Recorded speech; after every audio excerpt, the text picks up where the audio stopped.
Hello, ഇതൊരു അടിപൊളിയായിട്ടുള്ള നെയ്ച്ചോറിൻ്റെ റെസിപ്പിയാണ്. കുക്കറിൽ നെയ്ച്ചോറ് ഉണ്ടാക്കിയെടുക്കുന്ന അതേ സമയം മാത്രമേ ഇങ്ങനെ നെയ്ച്ചോറ് ഉണ്ടാക്കാനും വേണ്ടൂ. വീഡിയോ കണ്ടിട്ട് ഇഷ്ടപ്പെട്ടിട്ടുണ്ടെങ്കിൽ ഒന്ന് ലൈക്ക് ചെയ്ത് സബ്സ്ക്രൈബ് ചെയ്യണേ.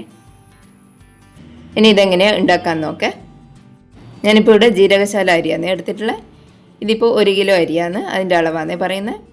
ഇതിന് നന്നായിട്ട് കഴുകിയിട്ട് വെള്ളം വാരാൻ വേണ്ടിയിട്ട് മാറ്റി വെക്കണം. ഇനി വേറെ ഒരു പാത്രത്തിൽ വെള്ളം തിളപ്പിക്കാൻ വേണ്ടിയിട്ട് വെക്കുന്നുണ്ട്. അരി അളന്ന അതേ കപ്പിൽ തന്നെ 1 കപ്പ് അരിക്ക് 1.25 കപ്പ് വെള്ളം വെച്ചിട്ടുണ്ട്.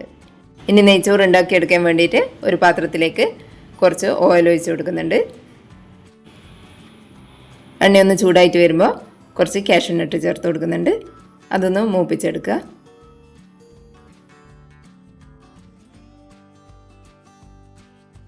ഇനി അതിലേക്ക് കുറച്ച് കിസ്മിസ് കൂടി ചേർത്ത് കൊടുത്തിട്ട് നന്നായിട്ടൊന്ന് രണ്ടും കൂടി വറുത്തെടുക്കുക. കിസ്മിസ് എല്ലാം എണ്ണയിൽ നിന്ന് നന്നായിട്ട് മൂത്ത് വരുമ്പോൾ ഇതൊന്ന് മാറ്റിയെടുക്കാം. ഇനി ഇതേ ഓയിലിലേക്ക് തന്നെ ഒരു സവാള ചെറുതായിട്ട് വളരെ നേരിയതായിട്ട് അരിഞ്ഞിട്ട് ചേർത്ത് കൊടുക്കുന്നുണ്ട്. ഇനി ഇതൊന്ന് നന്നായിട്ട് വറുത്തെടുക്കണം.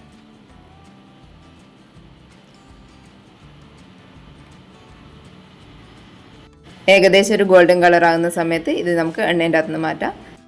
ഇതൊന്ന് ചൂടാറുമ്പോഴേക്ക് നന്നായിട്ടൊന്ന് കളർ മാറി വരും പുറത്തിരുന്നിട്ട് തന്നെ. അതുകൊണ്ട് ഒരുപാടങ്ങ് കളറ് ആവേണ്ട, ഗോൾഡൻ കളർ ആയി കഴിഞ്ഞാൽ തന്നെ എണ്ണേൻ്റെ അകത്തുനിന്ന് മാറ്റിയെടുക്കാം. ഇനി അതേ എണ്ണയിലേക്ക് തന്നെ ഓൾ സ്പൈസസ് എല്ലാം ഇട്ട് കൊടുക്കുക. ഇതെല്ലാം ഒന്ന് മൂത്ത് വരുന്നവരെ ഒന്ന് വഴറ്റി കൊടുക്കണം.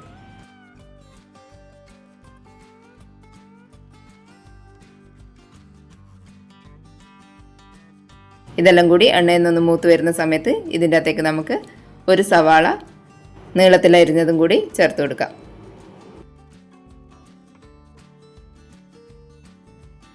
ഇനി ഇതൊന്ന് നന്നായി വഴന്ന് വരുന്ന സമയത്ത് ഇതിൻ്റെ അകത്തേക്ക് നമ്മൾ കഴുകി മാറ്റി വെച്ചിട്ടുള്ള അരി ചേർത്ത് കൊടുക്കാം.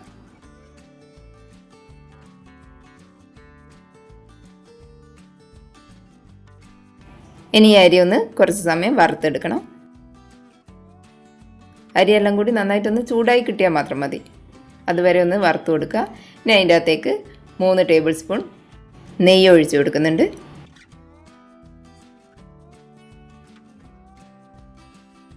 ഇനി ലോ ഫ്ലെയിമിൽ വെച്ചിട്ട് അരി ഒന്ന് കുറച്ച് നേരം വറുത്തെടുത്തതിന് ശേഷം നമ്മൾ തിളപ്പിച്ച് വെച്ച വെള്ളം ഇതിൻ്റെ അകത്തേക്ക് ചേർത്ത് കൊടുക്കുക.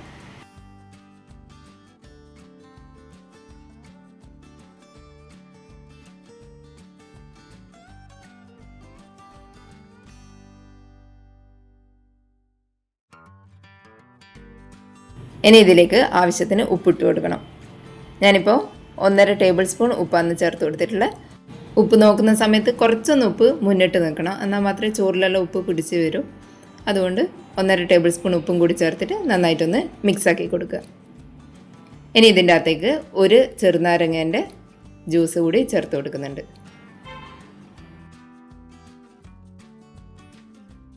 അതുകൂടി ഒന്ന് മിക്സ് ചെയ്തതിന് ശേഷം ഒരു 1/4 കപ്പ് അളവിൽ പാൽ കൂടി ചേർത്ത് കൊടുക്കുക.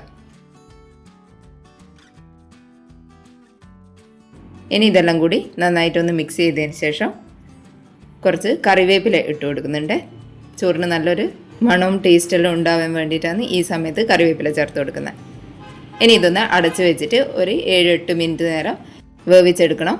ഇതിൻ്റെ എയർ പുറത്തു പോകാതിരിക്കാൻ വേണ്ടിയിട്ട് ഈ ഹോളൊന്ന് അടച്ചു കൊടുക്കുന്നുണ്ട്. ഇനി ഇതൊരു 5 മിനിറ്റ് നേരം ഹൈ ഫ്ലെയിമിലും ഒരു 3 മിനിറ്റ് നേരം ലോ ഫ്ലെയിമിലും വെച്ചിട്ട് ഒന്ന് കുക്ക് ചെയ്തെടുത്തിട്ടുണ്ട്. ഇപ്പോൾ വെള്ളമെല്ലാം വറ്റി ചോറ് നല്ല വിട്ട് വരുന്ന വിധത്തിൽ ആയിട്ടുണ്ട്. ഇനി ഇത് കുറച്ച് സമയം കൂടി ഒന്ന് നന്നായിട്ട് അടച്ച് വെക്കണം. ചോറ് നന്നായിട്ടൊന്ന് അമർത്തി കൊടുത്തതിന് ശേഷം ഈ ചൂടിലൊന്നുകൂടി ഒന്ന് വെന്ത് കിട്ടാൻ വേണ്ടിയിട്ട് ഒരു 1/4 മണിക്കൂറും കൂടി ഒന്ന് മാറ്റി വെക്കണം.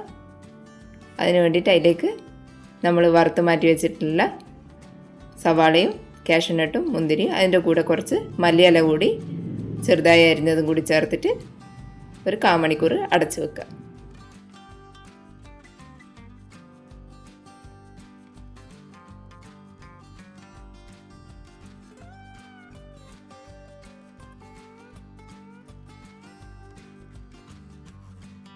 ഇപ്പോൾ ഒരു 1/4 മണിക്കൂർ കഴിഞ്ഞിട്ടുണ്ട്. ഇനി ഇത് നന്നായിട്ടൊന്ന് ഉടച്ചു കൊടുക്കണം.